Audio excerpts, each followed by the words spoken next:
Começa agora o programa 20 Minutos com Breno Altman.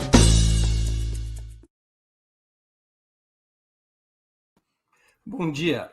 Hoje é 18 de abril de 2022. Estamos dando início a mais uma edição do programa 20 Minutos. Nossa entrevistada será Renata Miele, jornalista e coordenadora do Centro de Estudos da Mídia Alternativa Barão de Tararé, também integra a Comissão Permanente de Comunicação do Conselho Nacional de Direitos Humanos. Antes de começarmos a entrevista, queria pedir um pouquinho de paciência e atenção a vocês para o nosso imprescindível recado comercial. Opera Mundi tem como fonte de financiamento o apoio de seus leitores e espectadores. A sua contribuição, portanto, é decisiva para a nossa manutenção e desenvolvimento. Há 5 formas de contribuição. A primeira delas, você pode se tornar assinante solidário de Opera Mundi em nosso site, com uma colaboração mensal permanente. Basta acessar o endereço operamundi.com.br/apoio. Vou repetir, operamundi.com.br/apoio. Segunda forma de contribuição, você pode se tornar membro pagante de nosso canal no YouTube. Basta clicar na opção Seja Membro em nosso canal nessa plataforma. Está diante dos seus olhos esta alternativa. Clique em Seja Membro e escolha um valor no nosso cardápio de opções. Terceira forma de contribuição. Durante a transmissão de nossos vídeos, você pode contribuir com o Super Chat ou o Super Sticker.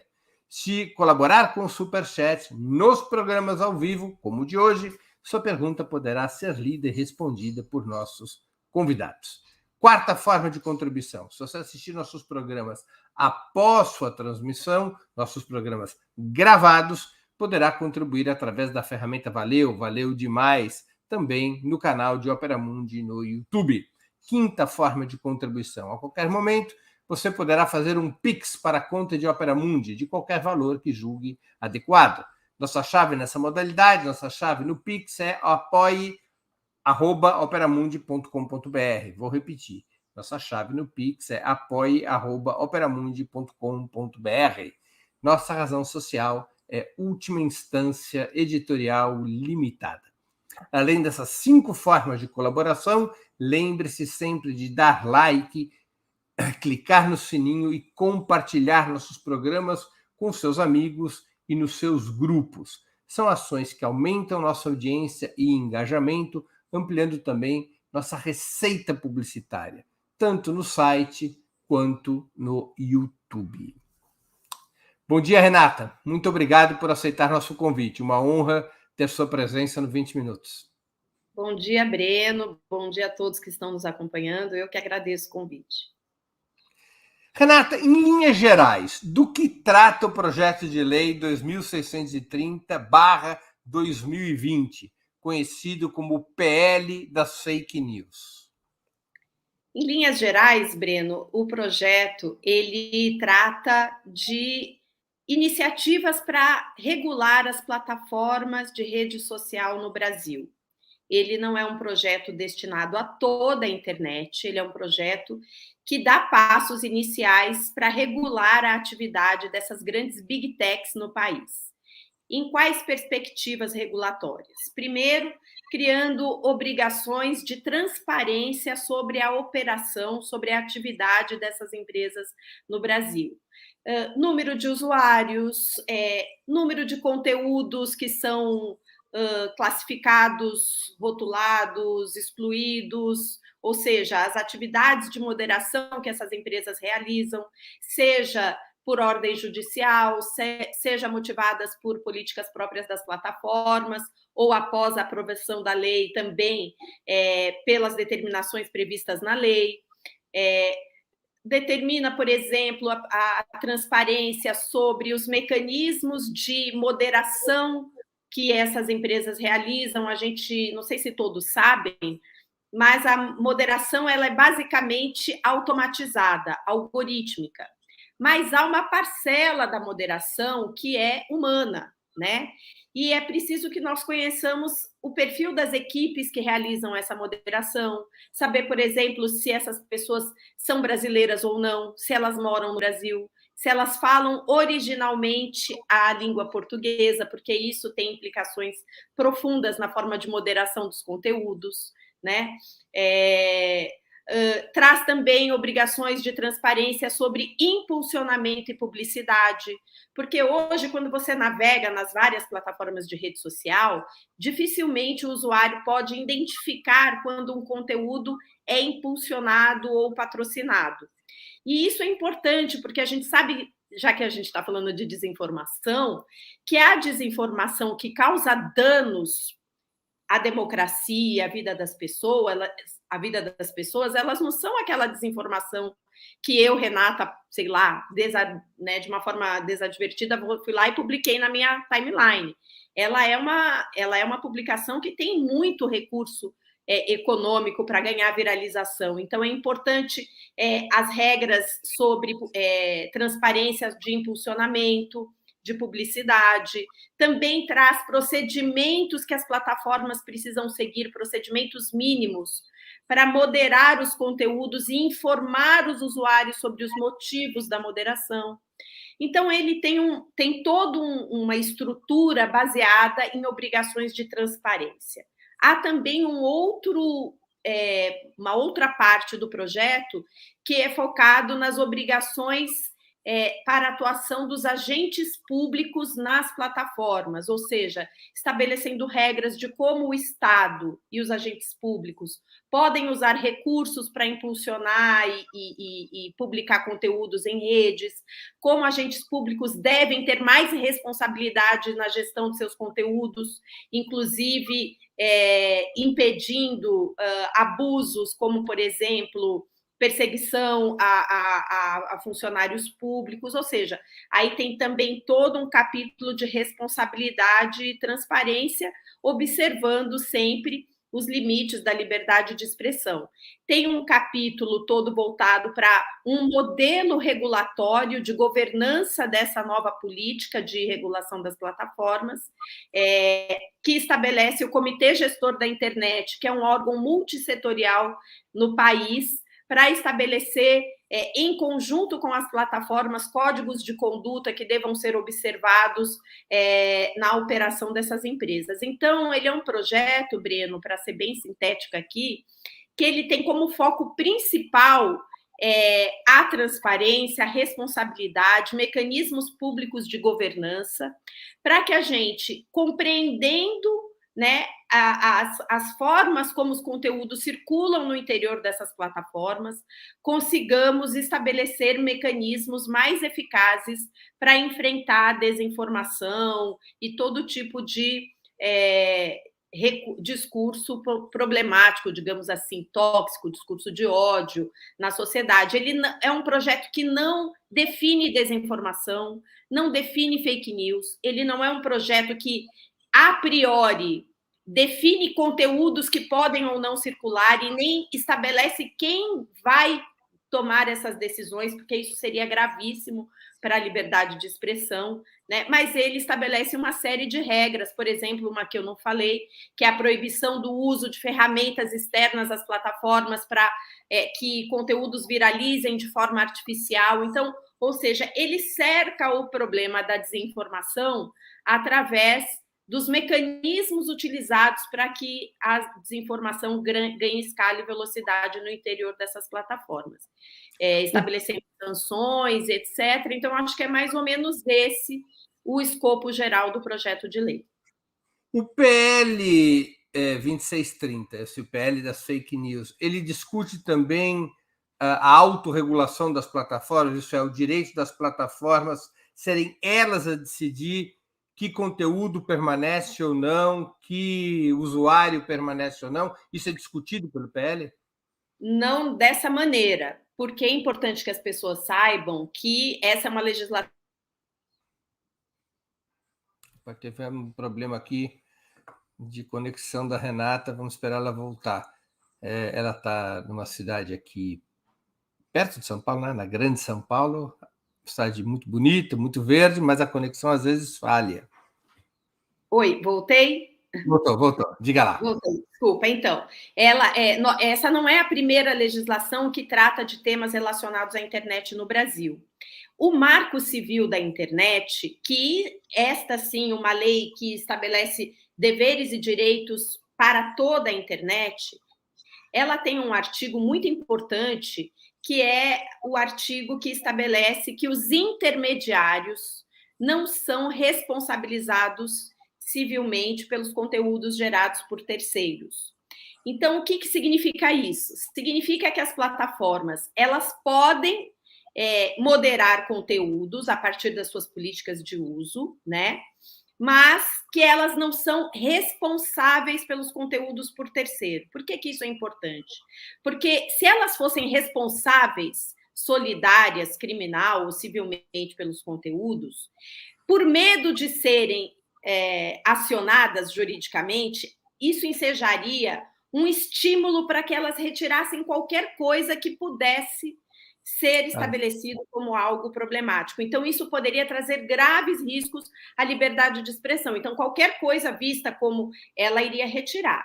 De outro lado, pode parecer assim, bom, mas se elas não são responsáveis, então elas vão manter os conteúdos no ar e eu não tenho nada a ver com isso. Não é bem assim, porque você primeiro tem o sistema de justiça, que em última instância pode obrigar a plataforma a retirar, e aí, havendo uma ação judicial, se a plataforma não retira, ela passa a ser responsável por aquele conteúdo, e há toda uma pressão social, que é o que nós estamos vivendo, para que as plataformas criem mecanismos também para enfrentar a desinformação. Então, o projeto de lei 2630 não muda esse regime de responsabilidade, nem incentiva e nem desincentiva, mas cria uma série de regras, inclusive mais transparentes, para que a gente possa compreender como essas plataformas estão moderando o conteúdo. Porque, Breno, a sociedade, né, há pesquisas, a sociedade quer acabar com a desinformação, né? Há pesquisas que mostram que a desinformação, as fake news são um problema. Por outro lado, conferir esse poder às plataformas é muito problemático. Veja o que está acontecendo agora na guerra na Ucrânia e na Rússia, né? As plataformas elas não são neutras, né? Por mais que elas não produzam os conteúdos que circulam, elas têm posições econômicas, políticas e até ideológicas que podem ser utilizadas para calar determinadas expressões. Então, compreender como elas realizam essa moderação é fundamental e a gente precisa criar mecanismos para além das plataformas de enfrentamento da desinformação. Mas o PL, exatamente para usar o teu exemplo da guerra na Ucrânia, o PL, de alguma maneira, também busca amarrar as mãos das plataformas para que elas não possam fazer, por exemplo, na política brasileira, o que estão fazendo na Ucrânia, escolher um lado e orientar o controle das redes em função disso? Eu acho que, em certa medida, sim, Breno, mas isso é uma questão que vai ter efeito, digamos, mais no médio prazo do que no curtíssimo. Por quê? Porque, à medida que nós estabelecemos obrigações de transparência, à medida que a gente exige que as plataformas nos informem critérios, que a gente tenha como acompanhar o desenvolvimento dos seus termos e políticas de uso, que a gente possa verificar que tipo de conteúdo está sendo removido, a sociedade e o Estado vai ter mais condições, inclusive, de entender como impedir que as plataformas usem seu poder político e econômico para calar determinados atores sociais. Agora, isso é um processo, né? Nós não conseguimos, por exemplo, vou te dar um exemplo aqui. A gente recebe notícias, eu vou pegar um que lembrei na minha cabeça aqui. Na época lá do MBL, que a plataforma disse assim, páginas do MBL, do Brasil, sei lá das quantas, não sei quantas mil páginas foram tiradas do ar. A esquerda comemorou, porque, nossa, olha que coisa maravilhosa. As plataformas retiraram essas páginas do ar. Mas veja, retiraram como? Sob qual critério? Por quê? Né? Porque, rigorosamente, a gente precisa ter essas informações. Porque, da mesma maneira que elas retiram as páginas do lado de lá, e se a gente não tem os critérios muito claros, definidos, elas também podem, ou qualquer dia, dirá, olha, as plataformas tiraram páginas dos blogueiros sujos, da mídia, entendeu? Então, assim, os critérios são fundamentais para que a gente estabeleça um equilíbrio dentro de um Estado democrático de direito. E isso a gente só vai ter à medida que os mecanismos de transparência e a política de governança, que é uma autorregulação regulada. As plataformas continuarão tendo sua autorregulação, mas o Comitê Gestor da Internet vai estabelecer parâmetros, código de conduta e relatórios que serão publicados semestralmente para que a gente acompanhe e possa compreender esse emaranhado totalmente opaco de funcionamento dessas plataformas de rede social. Renata, quem que propôs o PL? O PL é uma iniciativa do Gabinete Compartilhado, que, na verdade, era um gabinete compartilhado entre a deputada Tabata Amaral, o Alessandro Vieira no Senado e o Felipe Rigoni na Câmara. A primeira versão desse projeto foi apresentada em maio de 2020, final de abril, começo de maio, no auge, né, daquele início do isolamento, do fechamento das atividades, a Câmara totalmente remota, e era um projeto muito diferente do que ele era hoje, porque naquela versão original, e talvez por isso ele tenha ganhado o apelido de PL de fake news, ele tinha uma definição de desinformação, ele tinha uma definição do que era fake news, algo que não existe no mundo, em nenhum lugar, um consenso sobre isso, e atrelada a essa definição, tinha uma série de obrigações que as plataformas deveriam usar para retirar conteúdos do ar. E a gente eu estou dizendo, especialistas, professores, pesquisadores, entidades que atuam no campo da liberdade de expressão, fizeram uma grande incidência para que esse projeto fosse alterado nesse aspecto, porque a gente percebia ali um grave perigo à liberdade de expressão, porque era um conceito totalmente aberto, né? Um conceito conteúdo enganoso que pode causar dano. Quem é que vai definir qual é o conteúdo enganoso? E, aliás, tinha toda uma parte que vinculava isso às agências de checagem. E tinha, inclusive, na primeira versão, Breno, uma regulação da atividade dos checadores, que era quase uma regulação da atividade do jornalismo no Brasil, porque nós não temos. Então, era um projeto, numa primeira versão, muito complicada, e que foi bastante alterada no Senado, né? O próprio autor no Senado, Alessandro Vieira, compreendeu os problemas que tinha a versão original, propôs um substitutivo, né? Uma nova versão do texto dele. O Ângelo Coronel foi o relator no Senado, que incorporou boa parte das mudanças propostas pelo Alessandro Vieira, que vieram a partir da contribuição de pesquisadores. Aí ele foi para a Câmara, no Senado... O PL já foi aprovado no Senado com essas mudanças. Foi aprovado no Senado com essas mudanças, né? Ou seja, uma nova versão, já bastante semelhante, na estrutura e no propósito mais semelhantes à que a gente tem na Câmara hoje, né? Que já modificou mais um pouco o projeto. No Senado foi um mês, foi um tiro curto, assim, para um projeto super complexo, né? Muito cheio de complexidades. Foi para a Câmara, na Câmara, funcionamento remoto, né? Nós tivemos ali uma criação de uma iniciativa ali por parte da Câmara dos Deputados de fazer um seminário que teve, acho que 12, 14 debates com dezenas de especialistas. Depois veio a mudança na presidência da Casa, se instituiu um grupo de trabalho específico para debater o tema, que realizou também uma dezena, 14, não sei também quantas, muitas audiências públicas com muitos especialistas.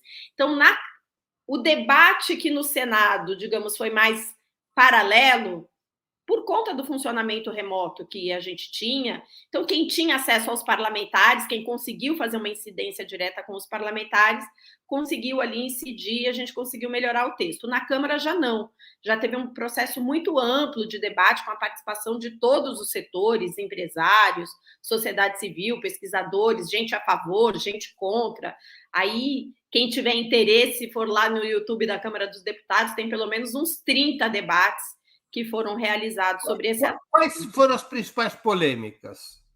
Então, Breno, a primeira polêmica grande, digamos assim, para ir na ordem crescente das polêmicas, ordem cronológica, digamos assim, foi a previsão de instituir um mecanismo que ficou conhecido como rastreabilidade, para que a gente pudesse enfrentar a desinformação nos serviços de mensageria privada, né? WhatsApp, Telegram, principalmente o WhatsApp, que é o serviço de mensageria privada ainda mais relevante no Brasil, com criptografia de ponta a ponta, e que tem muita dificuldade da gente compreender aí a cadeia de desinformação, como ela circula e viraliza, né? A Patrícia Campos Melo fez uma reportagem muito importante, né? Mostrando os esquemas do disparo em massa, como é que isso circulava, inclusive a robotização, né, das mensagens. Isso, inclusive o projeto proíbe o disparo em massa, né, já como também fruto disso, mas o que era essa rastreabilidade? Era a tentativa de encontrar o autor original, né, da desinformação dentro do sistema de mensageria, ou seja, o que previa esse artigo? Uma postagem, né, uma mensagem que alcançasse em até 15 dias, se não me engano, era 1.000 usuários, né, um encaminhamento que alcançasse 1.000 usuários em 15 dias, portanto, seria considerado uma mensagem viral. Ou seja, que tivesse o compartilhamento de 1.000 usuários. Isso, Ou simplesmente que alcançasse. Se chegasse em 5 grupos, já estava em 1.000 usuários, né? Em 15 dias, você teria que guardar previamente todos os metadados dessa mensagem para tentar chegar ao autor original. Então, isso que é rastreabilidade, ou seja, o serviço de mensageria teria que guardar os metadados daquela mensagem que até 15 dias viralizasse. Se viralizasse, a justiça poderia requerer os metadados daquele conteúdo. Qual que é o problema deste artigo que ficou conhecido como artigo da rastreabilidade? A plataforma não tem como, a priori, previamente, saber se uma mensagem em 15 dias vai viralizar ou não. Vai alcançar aquela quantidade de usuários definida no artigo. Então, como eram 15 dias, o que o WhatsApp teria que fazer? Ele teria que guardar os metadados de todos os usuários, de todas as mensagens, sempre por 15 dias. Porque uma mensagem que eu posto hoje, ela pode não viralizar automaticamente hoje. Ela pode demorar 15 dias para viralizar. E isso é muito perigoso do ponto de vista da segurança da informação e da privacidade dos usuários. Porque você poderia ter ali uma coleta abusiva e indevida, além do que você coloca uma situação que você acaba com a presunção de inocência, Breno. Claro. Todos são suspeitos até que se prove o contrário, pelo menos por 15 dias. Então, essa foi uma das polêmicas. Essa foi uma das polêmicas mais fortes, porque o WhatsApp, sem dúvida nenhuma, é um dos vetores mais importantes da desinformação, e é muito difícil de você enfrentar o debate da desinformação dentro de um serviço de mensageria privado. Mas o setor, digamos assim, quando chegou, ele foi aprovado na Câmara com o dispositivo da rastreabilidade. No Senado, desculpa. O Senado aprovou a rastreabilidade.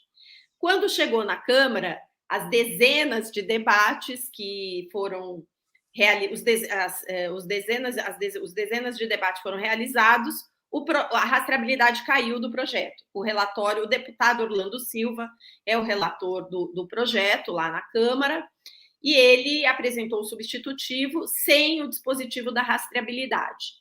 portanto, criando um outro mecanismo, né, para, através de ordem judicial, para como se fosse um similar ao grampo telefônico, para que as pessoas, para que a justiça possa acessar metadados. Mas a justiça pode acessar metadados de conversas que já ocorreram e isso ficar armazenado?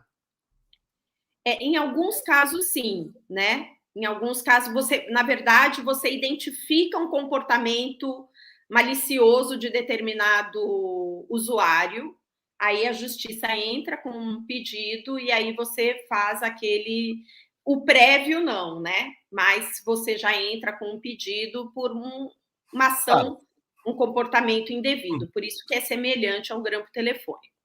E que, enfim, é o que temos, é o que está no projeto hoje. Essa foi a primeira polêmica e ela não deixa de existir, porque ainda há setores que querem que o artigo da rastreabilidade volte para o projeto de lei. Que setores querem o retorno desse mecanismo de rastreabilidade?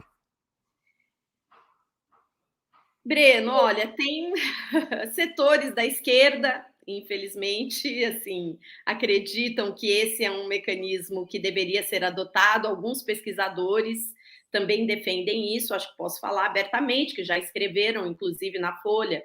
Por exemplo, o Pablo Hortelado, ele defende veementemente o mecanismo da rastreabilidade como o único recurso capaz de enfrentar a desinformação dentro dos serviços de mensagem privado, né? Então, há setores que defendem esse dispositivo, né? Que então, você diz setores de esquerda, há partidos específicos que defendem isso? Eu creio que há alguns partidos. Não há partidos, há parlamentares que defendem esse mecanismo. Aí a gente precisa. Alguns têm defendido publicamente isso? Não, ainda já defenderam, precisamos ver como é que vai ficar agora nessa parte da tramitação. Quais outras polêmicas tivemos, além da rastreabilidade? Então, aí vamos por ordem, né? Vamos chegar na segunda principal polêmica, que é a questão da remuneração de conteúdo jornalístico, né? Uma obrigação para que as plataformas remunerem conteúdo jornalístico de terceiros, né? Esse é um debate que surgiu lá no Senado, nos 45 minutos do segundo tempo. A gente conseguiu, falo principalmente das entidades que atuam dentro da coalizão Direitos na Rede, que é uma articulação com várias entidades de direitos digitais, e a gente conseguiu barrar ali nos 45 minutos do segundo tempo essa possibilidade, mas que depois, nos debates realizados na Câmara, o relatório que foi apresentado pelo deputado Orlando veio com o dispositivo da remuneração de conteúdo jornalístico, que era basicamente, num primeiro momento, uma obrigação de remuneração. Não, as plataformas de redes sociais ficam obrigadas a remunerar conteúdos jornalísticos, com exceção dos links compartilhados por terceiros e a exceção do pequeno trecho, citando lá a lei de direitos autorais. E ponto. Então, era um artigo super genérico que dava o comando, mas que gerava um problema imenso. Primeiro, qual a compreensão que a gente tinha? Que era um artigo genérico, era um tema tão complexo e específico que, por mais que a gente possa dizer que para enfrentar a desinformação é preciso fortalecer o jornalismo, e eu concordo com isso, nós vivemos num país onde a atividade jornalística não é regulamentada, onde nós não temos lei de imprensa porque foi suspensa pelo STF e no lugar disso não entrou nada. Então, como a gente define o que é conteúdo jornalístico? Como define o que é empresa jornalística? Quem que vai receber? Como vai receber? Então, a gente considerava que isso deveria ser tratado numa lei específica para o assunto. É importante que as pessoas saibam que esse é uma tendência internacional. Vários países estão adotando legislações para que as plataformas de rede social remunerem conteúdo jornalístico. Qual que é o motivo? Oi? Mas Alguns países estão adotando leis que geram verdadeiros supermonopólios, né? Veja, vamos conversar um pouco sobre isso. Então, Austrália, Canadá, França, Espanha, a diretiva europeia trouxe, os modelos de remuneração são diferentes. Tem países que estão adotando o modelo via direitos autorais. Tem países que estão adotando um modelo que é via competição, lei antitrust. Então, as formas são muito diferentes e são recentes, né? E é claro que, por exemplo, na Austrália, que é um modelo que tem 1 ano aplicado à lei, o Google e o Facebook ameaçaram de deixar de operar na Austrália se eles aprovassem a lei lá, né? O que aconteceu na Austrália? De fato, as empresas já monopolísticas na Austrália, os grandes ganharam mais. Então, eles fixaram que eram meios de comunicação, quem tivesse um mínimo de page views, né? Estabeleceram um piso, né? Para ser identificado como meio de comunicação. A lei lá é bastante, ela é uma lei específica, né? Ela só trata disso. Então, você tem uma câmara arbitral, você tem uma série de procedimentos, mas o que é importante dizer, que a gente precisa compreender? Na sociedade capitalista, qualquer legislação que você faça, ela tende a fortalecer, principalmente nesse campo, ela tende a fortalecer os que já são grandes. É a mesma coisa da mídia técnica que a gente sempre criticava no caso do governo federal, dos recursos de verbas de publicidade do governo federal. Então, a mídia técnica, o que ela fazia? Ela favorecia os grandes, né? Os grandes veículos recebiam muito mais recursos da mídia técnica. Na Austrália, o que acontece? Os veículos pequenos e médios também receberam recursos provenientes da obrigação de pagamento pelas plataformas de rede social. Elas também receberam. Então, os grandes receberam mais, mas os pequenos também receberam, né? O que é importante dizer no Brasil? É importante dizer no Brasil que nós não somos igual à Austrália, né? Nós também não somos igual à França, ao Canadá, que, por exemplo, tem uma comunicação pública. Esses países têm monopólios, mas a diversidade informativa nesses países é muito maior do que no Brasil. Então, o grande problema deste artigo não é o debate em si, que eu reconheço importante. Não é o comando geral. Não é o comando geral, porque essas plataformas, elas lucram de verdade com os conteúdos de terceiros. Elas não remuneram, porque, claro, o Opera, todo mundo, né, que tem um site é remunerado via page view, tem o Google AdSense, você tem mecanismos de remuneração por parte dessas plataformas, né? Mas elas usam os nossos conteúdos que as remuneram de uma maneira que elas não repassam tudo isso para as empresas. Então, é preciso discutir esse novo ecossistema. Atualmente, elas remuneram, na verdade, só o inventário. Só o espaço publicitário dos veículos. Exatamente. Não o conteúdo jornalístico. O conteúdo jornalístico não remuneram. Não remuneram. E eles se monetizam com o nosso conteúdo. Claro. É importante dizer isso. Se todo o conteúdo desaparecesse, o Google deixa de existir. Exatamente. Então, a gente tem que discutir isso. Mas o apropriado... Desculpa te interromper. Claro.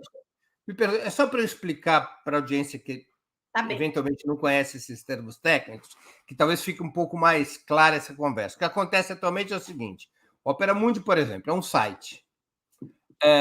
Nós temos espaços publicitários, são espaços chamados programáticos, que são espaços que o Google, por exemplo, ele coloca publicidade. Por usar esse espaço, ele paga um valor X por cada vez que alguém abre uma página do Opera Mundi ou cada vez que alguém clica naquele anúncio. Então, por isso ele paga pouco, mas paga, tá? Existem outros mecanismos de publicidade programática, não é só o Google. Sites, por exemplo, como o UOL, como o G1, que também paga pelo o que se chama em linguagem técnica de inventário. Inventário é o espaço publicitário. Agora, o conteúdo jornalístico, que são as matérias que os sites e os veículos geram, e essas matérias é que estão na base da busca do Google, você procura ali, guerra na Ucrânia, vai aparecer matérias do Globo, matérias da Folha, matérias do Valor, matérias do DCM, matérias do Opera Mundi. Estas matérias que fazem com que as pessoas se dirijam ao Google, as pessoas também não vão só atrás de jornalismo no Google, vão atrás de muitas coisas, mas em termos jornalísticos, as pessoas vão atrás dessas matérias. Essas matérias não são remuneradas, são um chamariz do Google que não é remunerado, ao contrário do que acontece com as empresas que vendem mercadorias, porque como o que interessa para as empresas que vendem mercadoria é publicidade, essas são beneficiadas, porque não obrigatoriamente elas precisam pagar para o Google para ter a sua publicidade. Se elas pagarem, elas aparecem no topo da lista. Mas se elas não pagarem, também vão ser encontradas de alguma maneira. Então, essa é a questão da remuneração do conteúdo jornalístico. Está bem explicado, Renatinha? Está ótimo. Tá bom. Perfeito. E como as pessoas podem perceber, é um tema super complexo, né? Então, o que a gente defendia? A gente defendia que isso fosse tratado em uma outra legislação, porque é quase uma lei dentro do 2630, né? É um assunto que é afim, digamos assim, ele faz parte do debate, mas ele é um tema tão específico que talvez ele merecesse uma lei específica. Mas aí, o que os setores vários envolvidos e interessados, e a gente sabe, gente, o Brasil também é movido por interesses econômicos, e isso tem um impacto na legislação, né? Viram no projeto de lei 2630 uma janela de oportunidade para colocar o comando e abrir um debate, porque a gente sabe que o parlamento no Brasil é tudo muito difícil, demorado e complexo. O que aconteceu de lá para cá, Breno? Aconteceu que, do relatório aprovado do GTNet para cá, o artigo 38, que é o artigo da remuneração de conteúdo jornalístico, ele recebeu, digamos, ele foi turbinado, né? Ele deixou de ser genérico e ele recebeu parágrafos, incisos, que tornaram o comando mais explícito e com salvaguardas. O que significa? Há uma obrigação de que essa remuneração precisa garantir a diversidade, a pluralidade, e que precisa ser destinada a conteúdos locais, regionais, nacionais e independentes. Então, isso está escrito na lei. Então, tem a questão mais clara de excluir, né, dessa remuneração, compartilhamento que eu, usuária, faço, porque isso é uma coisa que nos interessa. Então, o livre compartilhamento não é remunerado. O que é o remunerado é o uso que as plataformas fazem. Então, tem lá uma série de comandos que deu um pouco mais de um pouco mais de clareza para o que se pretende com o dispositivo. Bom, isso faz com que ele seja perfeito? Ele não é perfeito, ele precisa de uma regulação posterior, de uma regulamentação, no caso. E o que pode sair disso? Os grandes serão mais beneficiados. É provavelmente que isso aconteça, né? Então, é a mesma história da mídia técnica. Então, há uma polêmica em torno disso, porque argumenta-se, e é um argumento que é verdade, isso pode acontecer, de que a gente tenha uma concentração desses recursos em grandes veículos de comunicação que já se configuram como monopólio no Brasil. E que os pequenos recebam menos recurso, e esse é um risco, Agora, também é importante lembrar, Breno, que nós temos uma lição de casa a fazer. Qual é a nossa lição de casa? Regulamentar o artigo 220 da Constituição, que trata, né, que proíbe o monopólio na comunicação brasileira. Nós não fizemos essa lição de casa. Nós precisamos também fazer a lição de casa de ter uma legislação que regule a atividade do jornalismo no Brasil, porque com a ampliação de pessoas dizendo que fazem jornalismo, a gente talvez precise entrar nesse debate. Então, assim, esse é um artigo polêmico. A minha opinião sobre ele é que ele avançou bastante, né? Eu preferia que ele fosse discutido numa lei específica, mas, por outro lado, já existem propostas de lei específica sobre assunto que são terríveis, super problemáticas. Então, assim, a vida não é fácil para ninguém, né? Então, se tiver que ser aprovado com o que está lá hoje, a gente tem salvaguardas e tem uma precisão maior do que se pretende com ele, e aí vamos ter que lutar na regulamentação. Mas há uma visão geral de que o melhor seria que ele fosse tratado numa lei específica. Bom, além dessas duas polêmicas, rastreabilidade e remuneração do conteúdo jornalístico, teve mais alguma? Aí tem várias outras, mas eu vou falar a principal, que é a questão que veio também depois, da inclusão de uma referência à imunidade parlamentar material prevista na Constituição para os detentores de mandato público, né? Então, há uma referência a esse artigo da Constituição e que muitos estão vendo isso como uma proteção, uma blindagem para que as plataformas não possam moderar conteúdos de agentes públicos, de políticos, principalmente, certo? Parlamentares, em exercício de mandato, ou seja, a referência proibiria as plataformas de moderar esse conteúdo. Então, há uma polêmica em torno disso. Aqueles que consideram que isso é uma blindagem, né, um salvo-conduto para que agora os parlamentares possam falar o que quiserem, a mentira que quiser, e não serão responsabilizados e não poderão ter seus conteúdos moderados, e há os que consideram que não, porque o projeto traz todo um rol de responsabilidades maiores para contas de agentes públicos. A referência à imunidade material não interferiria no dever e na possibilidade das plataformas moderarem conteúdo, porque essa imunidade ela não é um guarda-chuva para o cometimento de crimes ou qualquer coisa que extrapole a liberdade de expressão dos parlamentares. Então, de toda forma, há uma polêmica com relação a isso, porque a verdade é que o artigo, a imunidade material, ela já está lá na Constituição, ela está sendo reforçada no projeto e há toda uma polêmica em torno disso. Que eu acho que é uma polêmica mais jurídica do que prática, porque ela já existe e, de toda forma, ela existe como polêmica dentro do projeto. Mas será que não tem uma questão prática? Porque, por exemplo, a imunidade parlamentar permite que qualquer deputado suba lá na tribuna da Câmara e fale o que quiser. Na tribuna. Literalmente o que quiser. Se um deputado ele escrever qualquer coisa numa rede social e puder ser moderado, moderado o que quer dizer? Ser excluído, ser suspenso, ter seu post retirado, isso é uma quebra do princípio da imunidade parlamentar. Pode ser alegado que é uma quebra, não? Pode ser, mas a imunidade já existe. Eles podem alegar isso sem isso estar na lei. Essa que é a grande questão, entendi. Entendeu? Na verdade, agora, há quem queira colocar isso na lei para reforçar a imunidade e impedir a moderação de conteúdo. Eu acho que abre possibilidade para toda sorte de interpretações, Breno. Por isso que é ruim esse artigo estar lá. O fato é que essa imunidade já existe.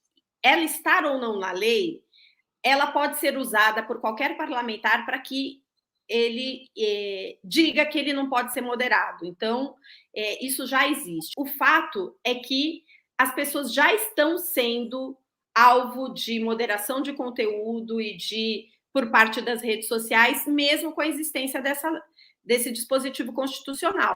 Então, eu acho ruim ele estar lá porque confunde. E tudo que confunde não é bom para nós nesse momento. Então, para mim, na prática, não muda nada.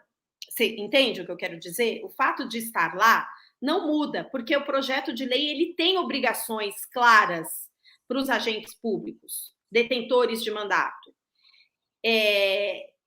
A referência à imunidade não muda a existência da imunidade, nem a necessidade da plataforma moderar quando o parlamentar... A gente tem vários casos, Daniel Silveira, por exemplo, né? Então, assim, Agora, é o problema da ambiguidade e do próprio debate sobre imunidade parlamentar, que se tornou mais complexo.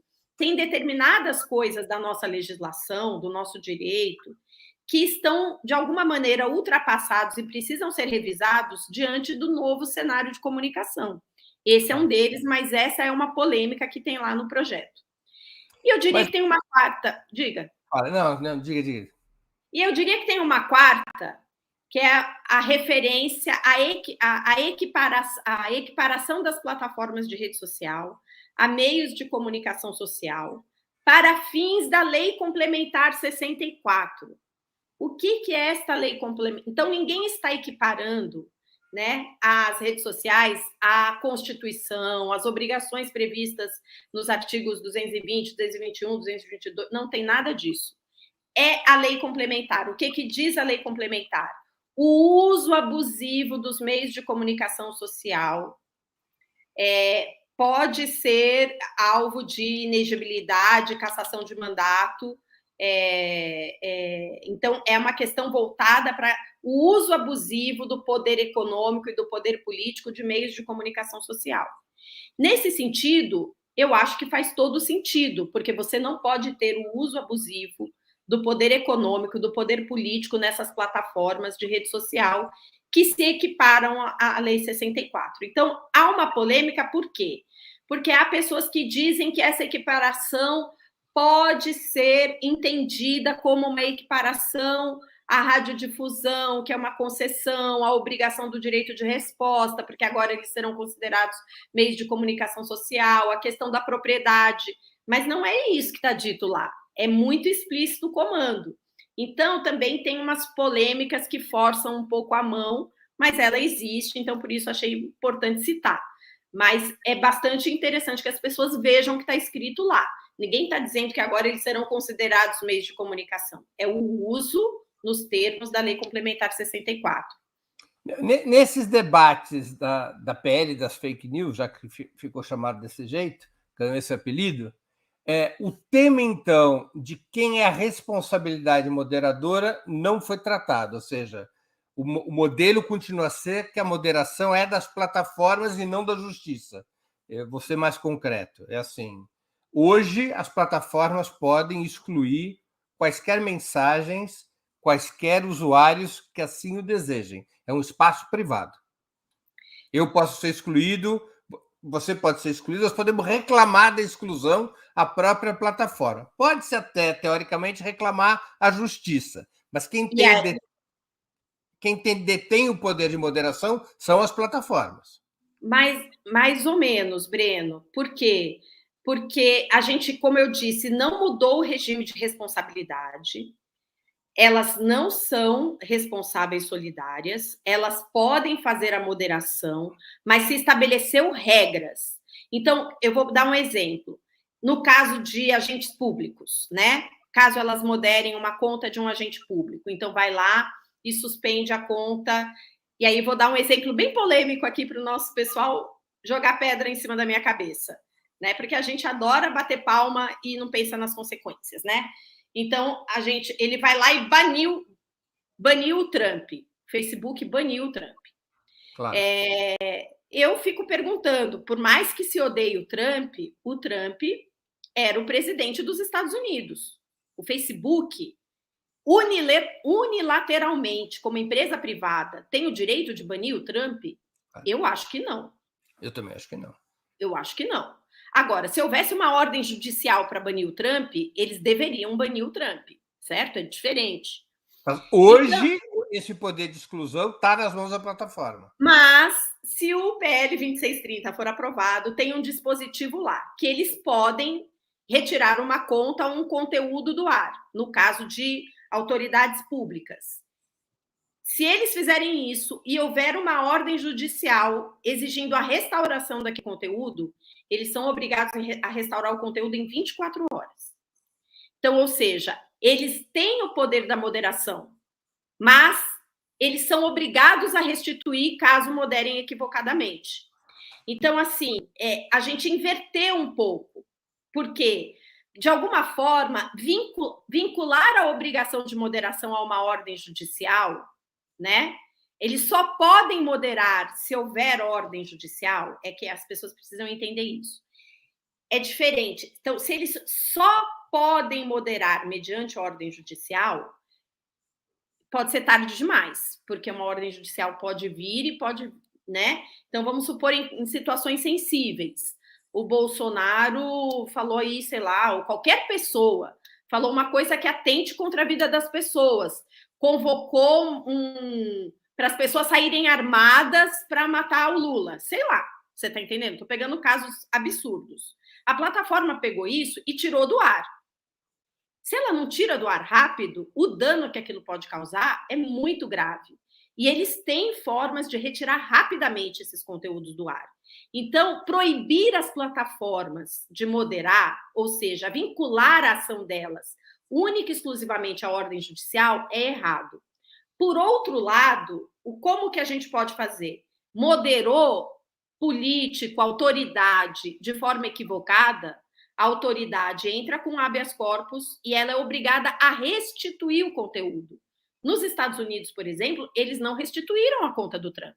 Aliás, o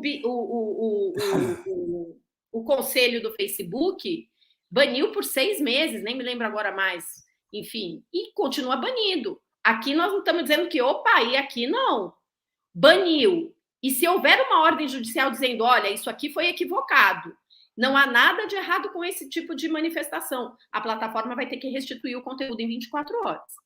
Então, é tudo muito complexo. Foi a maneira como se encontrou de não proibir elas de moderarem, porque alguma moderação é importante, mas delas terem que respeitar a ordem judicial e o Estado democrático de direito no Brasil. Reduziu, vamos dizer assim, moderou o poder de moderação. Exatamente. Moderou o poder de moderação, tá certo.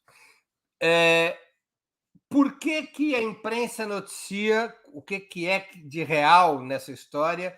Que há um embate, de um lado, Google, Facebook, do outro lado, Rede Globo e outros monopólios tradicionais de comunicação. Brigam por o quê na PL das fake news? É porque existe, de fato, hoje, 2 monopólios atuando no Brasil, que é o monopólio da radiodifusão, que é representado historicamente pelas organizações Globo, e que, diante do monopólio das Big Techs, né, que são as GAFAM, você tem... O quê, Renata? GAFAM. Google, Apple, Facebook, Amazon e Microsoft, né? O acrônimo, né, dessas... O acrônimo GAFAM, perfeito. GAFAM. Então, você tem um embate. Por quê? Porque toda a publicidade dos veículos tradicionais migraram. Hoje, o Google concentra a maior parte das publicidades no Brasil e no mundo.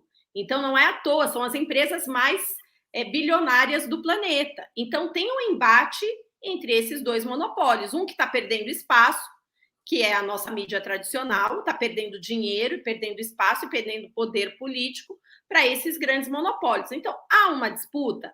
É óbvio que para esses grandes monopólios nacionais, a regulação dessas empresas é interessante, porque elas são obrigadas a abrir um pouco, eu não gosto de usar esse termo caixa preta, porque fica parecendo que são coisas, mas a opacidade, elas lucram com a opacidade.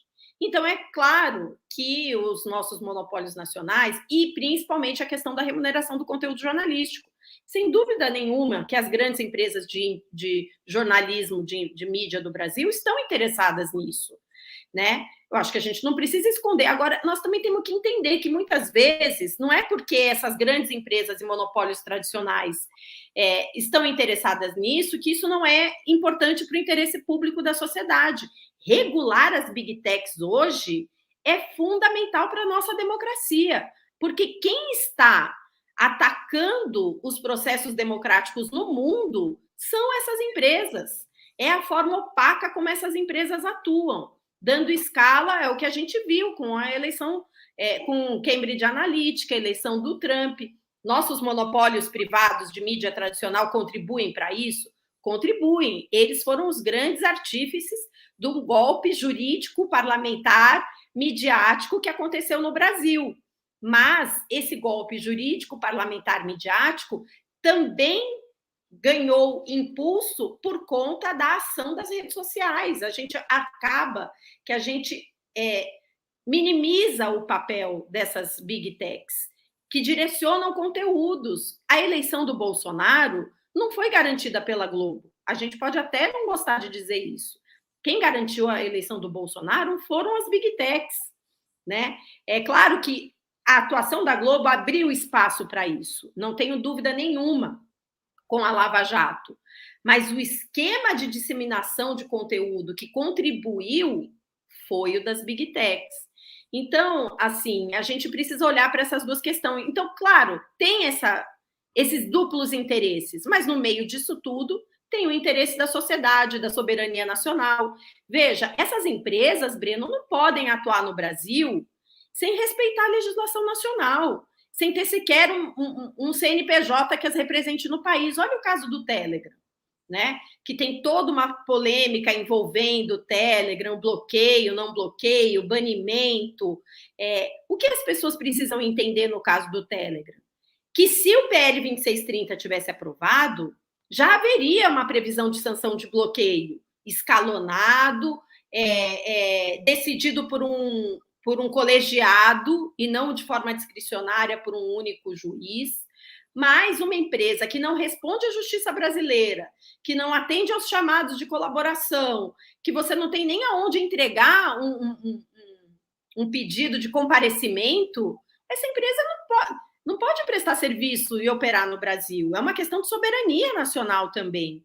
Então, tem muitas coisas, né, que estão no entorno do debate da regulação dessas plataformas que acabam ficando ocultas nesse debate que a gente precisa trazer, é claro, né? O Google, por exemplo, colocou na sua página de busca, Breno, o PL das fake news vai obrigar o Google a pagar por notícias falsas. Estava lá, na home, porque eles fizeram uma campanha de terrorismo midiático contra o PL 2630. Veja a desinformação e a mentira, porque, na verdade, hoje, o Google já financia as notícias falsas via Google AdSense. Há pesquisas que mostram. Então, não é que eles vão ser obrigados, eles se remuneram, porque a lógica da notícia falsa é a lógica do clickbait. É aquele conteúdo com aquela manchete que chama atenção para gerar monetização das plataformas. Por isso que as fake news têm tanto alcance. Então, é um debate cheio de meandros aí, e que acabou ficando, as pessoas entraram nessa dicotomia Globo Big Tech, que eu acho equivocada do ponto de vista do debate dessa legislação, entendeu? Antes de continuarmos, eu queria pedir novamente que vocês contribuam financeiramente com Opera Mundi. Lembrem-se, há 5 formas de fazê-lo. A primeira é a assinatura solidária em nosso site, operamundi.com.br/apoio. Vou repetir, operamundi.com.br/apoio. A segunda é se tornando membro pagante de nosso canal no YouTube, clicando em Seja Membro, escolhendo um valor. A terceira é contribuindo agora mesmo com o Super Chat ou o Super Sticker. A quarta é através da ferramenta valeu demais, quando assistir nossos programas gravados. A quinta é através do Pix. Nossa chave é apoie@operamundi.com.br. Vou repetir nossa chave no Pix. apoie@operamundi.com.br. Nossa razão social é última instância editorial limitada. Quero também informar que estamos com uma promoção especial para quem fizer uma assinatura solidária de Opera Mundi. Quem o fizer receberá como brinde um dos famosos e charmosos bonés do Movimento dos Trabalhadores Sem Terra, o MST. A promoção vale para quem fizer assinatura anual de qualquer valor ou mensal de pelo menos R$ 48. A gente está comprando boné diretamente do movimento, ou seja, um boné legítimo do MST.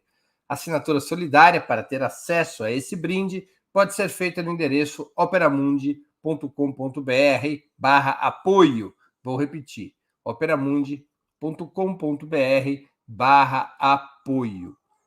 Renata, o foco, já há muitos meses, como você mesma explicou, o foco do combate às fake news tem sido sobre as plataformas digitais.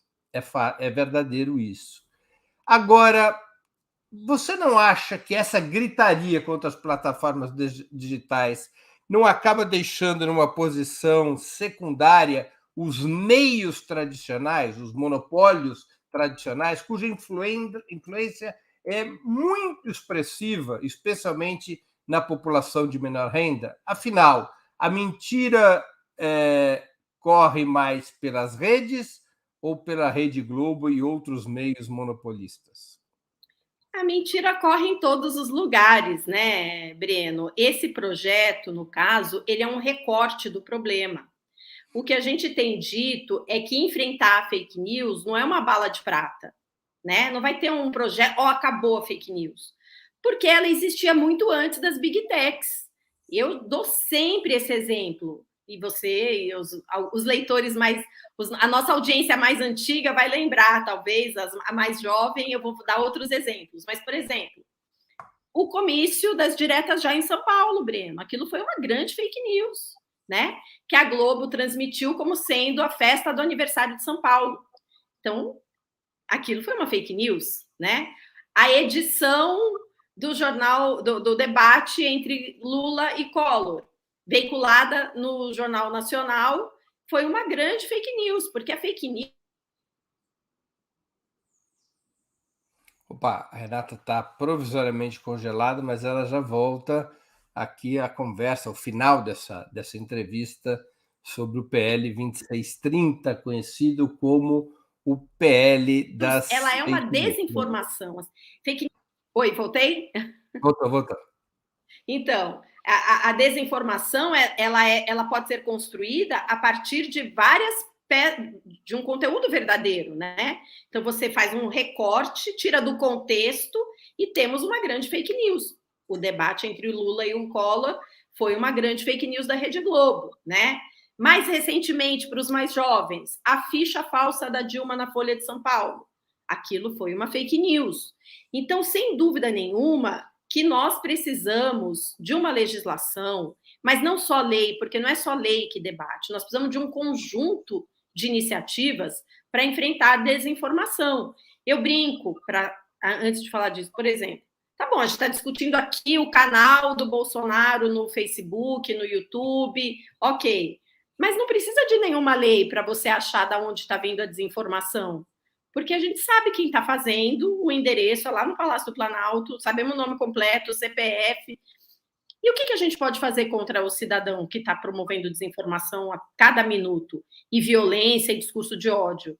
A gente fica amarrado. Então, o combate à desinformação, ele passa por várias questões. Passa pela regulação democrática dos meios de comunicação no Brasil, e não das plataformas, estou falando da regulação, que nós não conseguimos fazer nos governos Lula e Dilma, e que agora está sendo um debate interditado por parte da esquerda, que diz que não é hora de falar disso. Estamos num momento... Essa frase é fascinante, o não é hora de. Vale para vários assuntos. Nunca vai chegar essa hora. Exatamente, nunca vai chegar o momento. Então, olha, gente, não é hora de falar disso, porque, veja, eleição difícil, mas não vamos falar quando? Porque nós não podemos ficar na defensiva. Regular não é censurar. Não tem nada de censura. O bolsonarismo está usando o argumento da censura para impedir a aprovação do PL 2630. Está dizendo que eles são a favor da total liberdade de expressão. Aliás, como se a liberdade de expressão fosse um direito absoluto sobre tudo e todos, que não é, né? Então, assim, a gente precisa fazer a discussão da regulação dos meios de comunicação tradicionais, a gente precisa discutir a TV pública, a comunicação pública, que foi desmontada depois do golpe, né, que era um processo ainda em nascimento, em construção, né? A gente precisa discutir mecanismos de valorização da diversidade, pluralidade de informação no Brasil, porque nós não temos, né? Políticas públicas, eu não estou falando de publicidade, é preciso ter política pública para garantir diversidade informativa no país, via editais, via outros mecanismos, fomento, igual a gente tem no cinema, por exemplo, que hoje está todo mundo questionando e que acabou, mas por que a gente não pensa num modelo semelhante para estimular. O Brasil é um país de deserto de notícias, Breno. A gente está falando aqui para uma população que está nos ouvindo que é privilegiada. Mas quantos municípios não têm um veículo de comunicação próprio? Então, o debate sobre comunicação, ele é estratégico se a gente quer construir uma democracia no país. Então, a gente tem muitas dívidas. Então, eu brinco assim, a gente tem uma dívida com a comunicação analógica, dos tempos analógicos, e a gente tem que olhar para os desafios da era digital. Esse projeto, ele é um recorte. Ele não resolve... A gente não conseguiu resolver o problema antigo e já surgiu o novo. E agora a gente vai ter que fazer tudo ao mesmo tempo agora, né? Então, assim, é muito complicado. E eu acho que, além disso tudo, Breno, fica parecendo, mas é discurso de mimimi. Não é. Temos que investir em formação, educação para o uso de mídia e novas tecnologias desde a infância.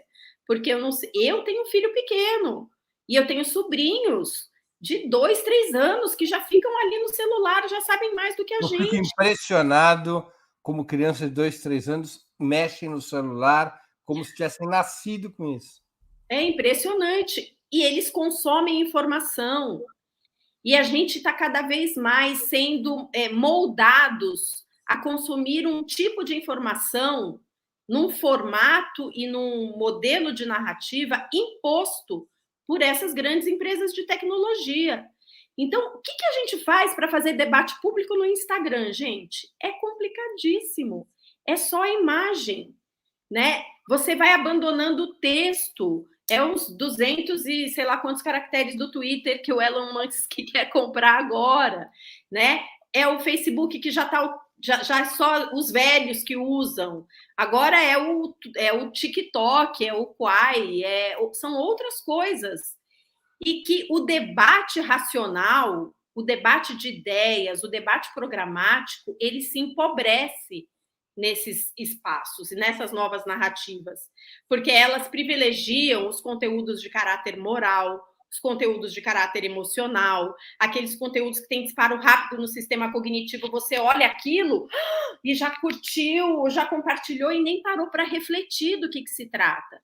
Então, são desafios muito, muito complexos e a gente tem que lidar com todos, mas eu concordo totalmente com você. Nós temos uma dívida histórica com o debate sobre como lidar com os grandes veículos de comunicação monopolizados no Brasil. E ainda são os que mais provocam danos nas camadas de menor renda, né? Exatamente. Então, como a gente lida com tudo isso, né? Então, é uma questão... Eu não tenho resposta, eu tenho as várias propostas, a gente tem lutado por isso há anos, né?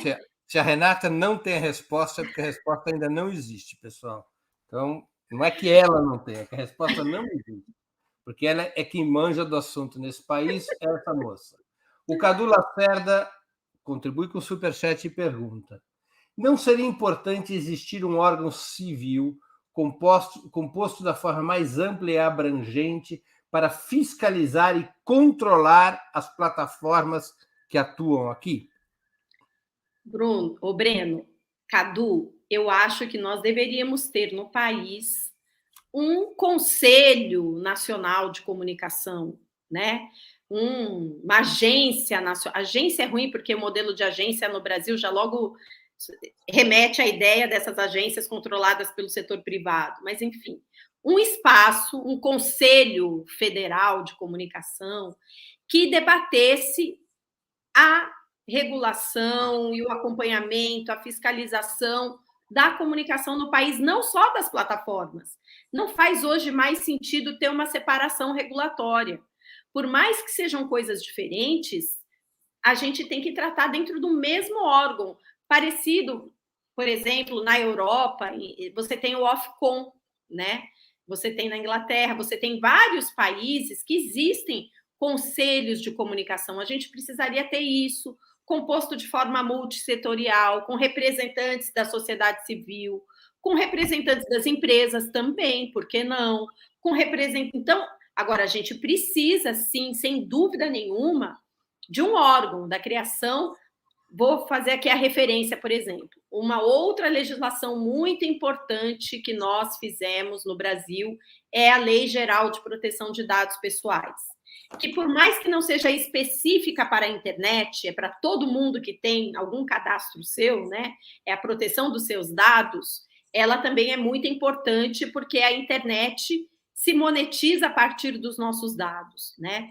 Nessa lei, se criou uma Agência Nacional de Proteção de Dados, né, a ANPD, que foi vetada pelo Temer e aí desconfigurou toda a lei, porque a lei tinha como base, né, a regulação de uma agência que seria fundamental para o acompanhamento dessa política.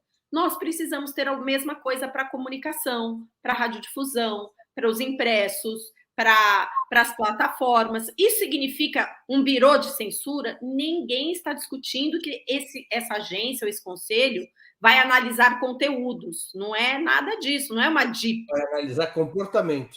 Vai analisar comportamento, vai analisar como essas empresas estão ou não seguindo a lei. Por exemplo, o Temer foi no Silvio Santos, né, para falar da reforma da Previdência. Não sei se vocês vão lembrar. Que ele foi no Tudo por Dinheiro, no Silvio Santos. Ele foi também no Datena, naquele outro, agora eu já não sei. Foi lá no SBT, em 2 programas, falar da reforma da Previdência. Na época... eu quero dinheiro, e o Silvio Santos jogava para o Temer, assim? Não, mas aí ele ficou lá 10 minutos, Breno, falando do projeto de lei da reforma da Previdência. A pouca legislação antiquada da década de 60 que a gente tem no Brasil classifica isso como proselitismo político, porque era um projeto de lei, de interesse do executivo, que não tinha sido aprovado, não era uma política pública, portanto, porque se ele tivesse indo lá para fazer uma campanha em defesa da vacinação, o Bolsonaro, por exemplo, é uma política pública, não era. Aquilo era proselitismo político. Na época, eu até mandei uma mensagem, acho que foi para o Eugênio Aragão, escrevi um texto, falei, gente, isso aqui é proselitismo político, isso pode ensejar, inclusive, a cassação da concessão do SBT, multa, porque é um absurdo, você não pode. No mínimo, teria que ter dado o mesmo tempo para, por exemplo, uma central sindical ir lá para falar contra a reforma da Previdência, né? Então, o que um Conselho Nacional de Comunicação faria? Observar esse tipo de comportamento para gerar uma sanção, porque é desvio da função da concessão pública. Então, assim, é para isso que serviria um conselho, né? É para identificar comportamentos indevidos das plataformas de rede social que estão, por exemplo, fazendo igual fizeram nos Estados Unidos, que aí o whistleblower lá contou, que era a lista de VIPs, de pessoas que não tinham seus conteúdos moderados porque eles engajavam mais na plataforma. Poderiam falar qualquer besteira que não eram moderados, porque era o Neymar, sei lá. Então, isso tudo não pode. Então, um conselho, ele serve para isso.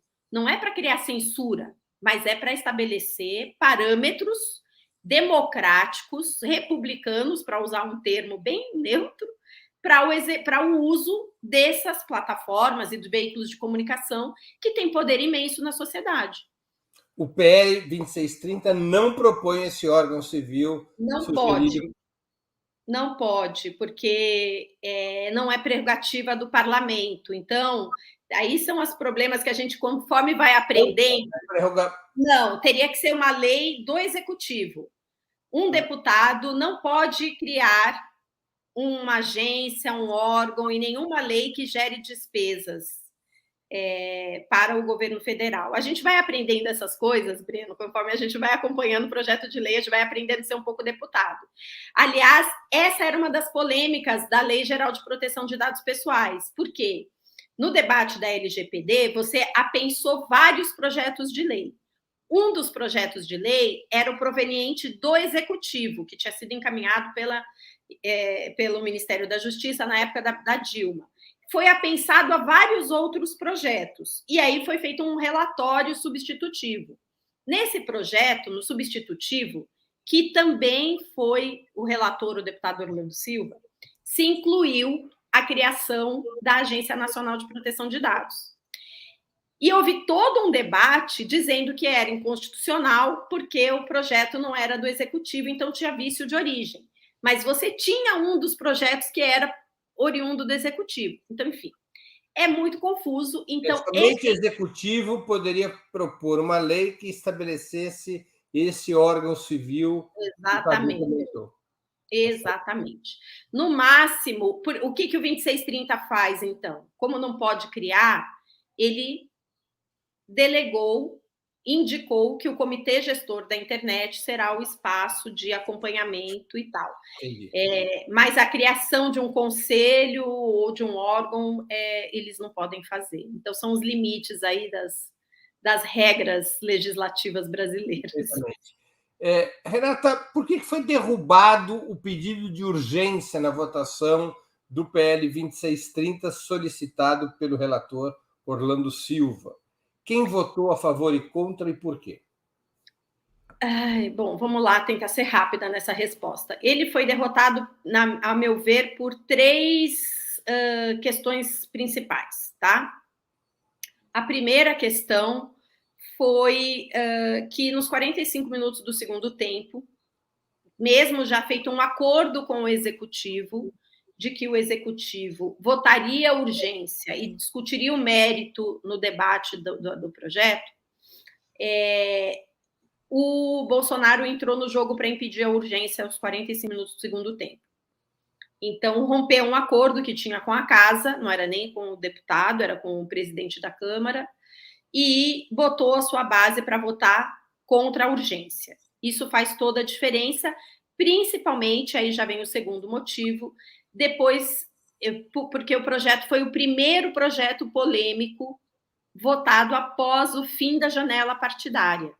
E com a janela, a base do Bolsonaro cresceu muito. O PL é o maior partido unificado. Então, foi a primeira votação teste de força do Bolsonaro, inclusive, porque os deputados que foram para lá votaram de acordo com a orientação do presidente. Então, o Bolsonaro ter rompido o acordo da votação da urgência. A urgência foi votada no plenário da casa. Isso, no plenário da Câmara. Foi a semana seguinte do fim da janela. Sim. Foi a primeira votação. Foi votado no plenário. Isso. Então, e havia um acordo para votar a urgência, sem compromisso de mérito, para que o mérito fosse discutido depois. O Bolsonaro rompeu esse acordo e botou a sua base, então, turbinada pós-janela, para votar contra. Isso fez toda a diferença. E mesmo assim, para que as pessoas também não sabem os ritos, né, parlamentares, a votação da urgência, ela é uma votação de quórum qualificado.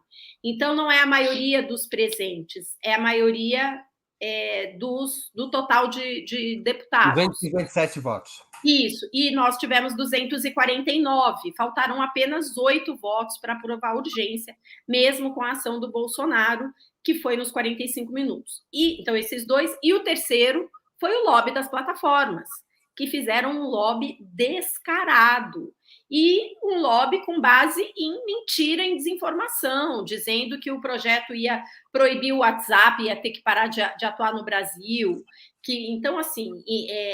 E a gente sabe que, infelizmente, principalmente esse Congresso, que é bastante ruim, né, com deputados muito, desqualificados, assim, do ponto de vista do compromisso. Eles precisam fazer um esforço para serem desqualificados. Ainda falta muito para ser desqualificado. Eu fiquei ali, né, eu tentei ser menos... Desqualificado sou eu. Eles são algo muito pior, pô. Então, eles nem sabem do que se trata e não vão atrás. E ali não estava se discutindo o mérito, estava se discutindo apenas a urgência. E aí ficou a coisa, um projeto de censura, um projeto que vai atacar a liberdade de expressão, e não tem nada disso no projeto. Ficam esses bordões, a votação totalmente despolitizada, a ação do Bolsonaro, a ação das plataformas, faltaram 8 votos para ele ter urgência aprovada. Mas, Renata, aqui entre nós, mesmo tendo a iniciativa da queda da urgência, partido do Bolsonaro, não é melhor discutir uma regulamentação tão importante como essa das plataformas sob um eventual governo progressista e não agora? É porque o projeto é bom, Breno. É isso que as pessoas não entendam.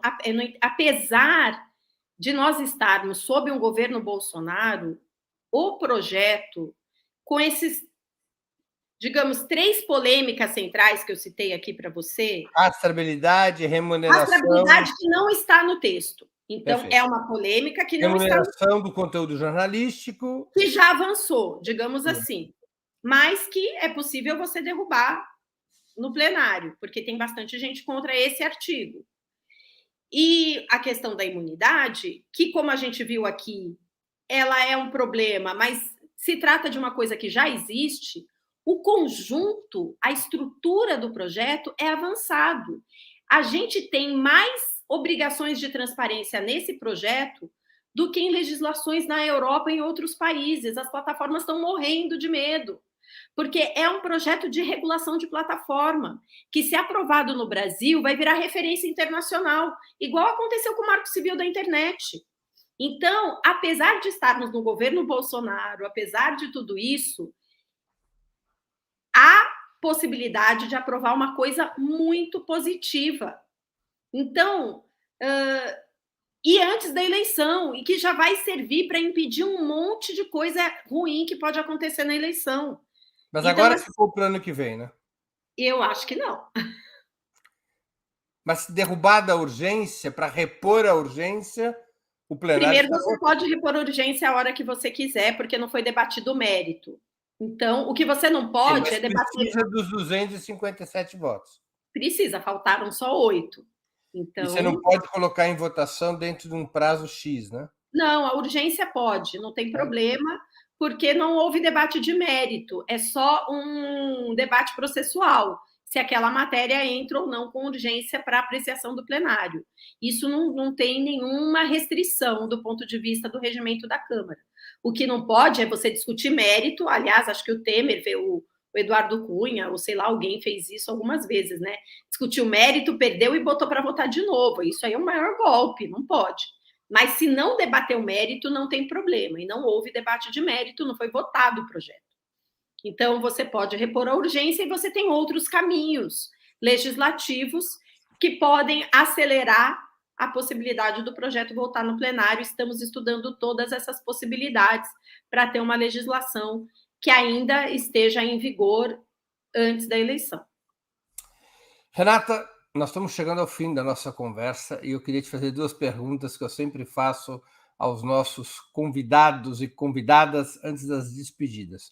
Primeiro, qual livro você gostaria de sugerir aos nossos espectadores? A segunda pergunta, qual filme ou série poderia indicar a quem nos acompanha? Bom, eu escolhi 2 livros para indicar que tem relação com o debate que nós estamos fazendo aqui. Um é o livro do Snirsek, que é Capitalismo de Plataformas. É um livro curtinho, muito simples de ler e que mostra como... Difícil de ler é o sobrenome do autor. Isso é mesmo. Eu nunca sei ler o nome dele, então eu falo... Snirsek. Deve ser croata. Então, Nick Snirsek, sei lá como é que fala o nome dele, que é um livro que mostra, né, a evolução do capitalismo, do modo de acumulação capitalista recentemente e como, em função da crise de 2008, o capitalismo foi se adequando para se transformar num capitalismo de plataformas. Como nós estamos falando de regulação de plataformas de rede social, eu acho que esse é um livro indispensável, ele é fácil, ele não é um livro complexo, é curto, e ele é muito... Qual é a editora? Eu não consigo ler aqui. Eu não estou com ele, o meu aqui, não sei, editora. Mas é Caja, é uma editora espanhola. É uma editora espanhola. Mas o livro está em espanhol. Tem em português já. Tem em português, tá bem. Tem. E eu também peguei outro em português, que é o do Eugênio Morozov, que é a Big Tech, a Ascensão dos Dados e a Morte da Política, que também mostra como essas grandes Big Techs, essas empresas do Vale do Silício, estão dominando o debate público e interferindo nas democracias a partir do uso de Big Data, de dados pessoais e do uso de escala e moderação algorítmica, né? Que, como o uso dos algoritmos de aprendizagem de máquina estão direcionando conteúdos para modular comportamentos e interferir no debate público e na política mundial. Então, são 2 livros que eu acho que têm relação com o que a gente discutiu aqui, que então estou trazendo para dica, né? Já que a pessoa que faz doutorado não pode ler outra coisa que não sejam livros técnicos, né? Eu e os romances estamos em divórcio já há algum tempo. Filme ou série? Filme, e eu também trouxe 2 aqui, até porque pensando no público de pais e crianças. Bom, o primeiro filme que eu trouxe também concorreu ao Oscar, que é Não Olhe para Cima, Don't Look Up. Eu fiz até uma crítica desse livro, foi bem legal, que mostra, na verdade, que quem está destruindo o mundo, pode dar um spoiler aqui, né? Quem vai destruir o mundo aqui, no caso, não são os cometas, né? Quem destrói o mundo na prática é uma Big Tech, é a grande empresa de tecnologia que é a grande destruidora do planeta, né? Um mix aí de Elon Musk que o personagem faz. Você assistiu, Breno, esse aí? Assisti.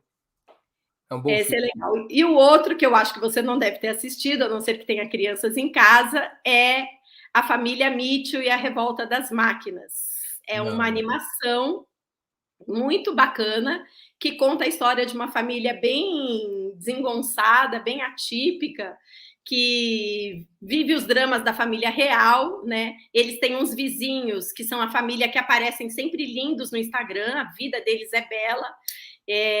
E acontece que uma inteligência artificial de um celular é substituído por uma inteligência artificial mais moderna, e aí essa inteligência artificial antiga ela se revolta e toma conta do planeta e tem um blackout, os aplicativos, as redes sociais, a internet deixa de existir, a sociedade fica louca, as pessoas começam a produzir suas tentativas de Instagram da vida real sem a internet, e aí essa família acaba que está na estrada fazendo uma viagem e ela vai salvar o mundo da revolta das máquinas e da internet.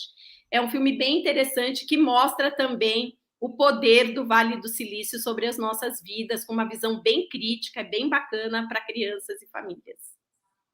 Pô, eu sou da época que rede é aquilo que a gente pregava entre 2 postes e deitava. Era muito mais divertido. Era muito mais divertido. Renata, eu queria agradecer muito pelo teu tempo, por essa conversa tão informativa e esclarecedora. Muito obrigado por aceitar o nosso convite. Eu aprendi um bocado sobre a PL das fake news, com uma das maiores especialistas no país nesses termos. Com a Renata, a gente sempre está aprendendo.